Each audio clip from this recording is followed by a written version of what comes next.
Pooseelitoo ilma koon fudhachuu as dhufe. Ilmi kee bakka kanan jiru. Callisi sobdu. Sirriittan si beeka mana keessa isa dhoksitee jirta. Natti mimii ol seenee soofaa qabee gadi baasu jettee yaadda? Meetas gabbaa'ee sagalee kee gadi qabiyaase. Ollaa sagalee kee dhagaanii akka gadi yaa'an barbaadde. Waa'ee ollaa keetii natti nimi maaltu na galche waa'een isaanii? Ani lafaa kee akkasumatti si ajajuun barbaadu. Maaloo? Akka gootu maaloo?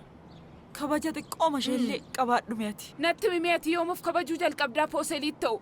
Cinaa keetti of eeggannoo cimaadhaan na ilaali. Na dhageessaanii yakkamtuu yakka dalagdee dhuftee miti tole? Mucaa kee waliin waan si dhiiseef duumessa addeessaa jirta? Kaayyoo akka inni hin qabnee fi waan tokkollee akka gatii hin qabne erga nu badhee booda isan dhiise. Garuu baay'ee siif gadda giifti. Sababni isaas maatiin kun fedhiidhuma keetiin akkasitti fayyadama waan eeyyamteefu sirriitti na dhaga'aa jirta miti giifti. Duumessoo siif gonkumaa gatii misirroo guutuu siif hin kaffalu tole? Maaloo? Warri kee atattamaan dhufanii akkasi fudhatan gaafachuu qabda.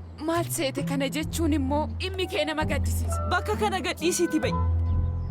Akkana dubbiin kunoo reefu tole. Yoo diddi waardiyyaas tuwam. Mooraa kana keessaa akka kosiitti darbatee si baasa yoo baase si fooyya. Baay'ee narraa. Yoo ta'eyyuu namichi kun dhageessu ba'i si jedhamu. Namicha na gadhiisi. Na gadhiisi.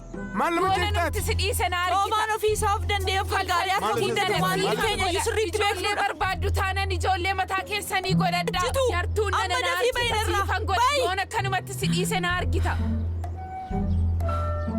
Yartu. Wanti diraamaan akkanaa maali giifti? Maal seete maatiin kun akka sirriitti si kunuunsuuf obboloota Kuweenzii keessaa namni tokko akkasi fuudhu murteessine. Eeyyee mucaa koo. Amma uffata gaddaa kee ofirraa baastee jirta. Egaa kanaan booda ilma koo keessaa tokko akka haadha manaa isaatti akkasi fuudhuuf murteessineerra.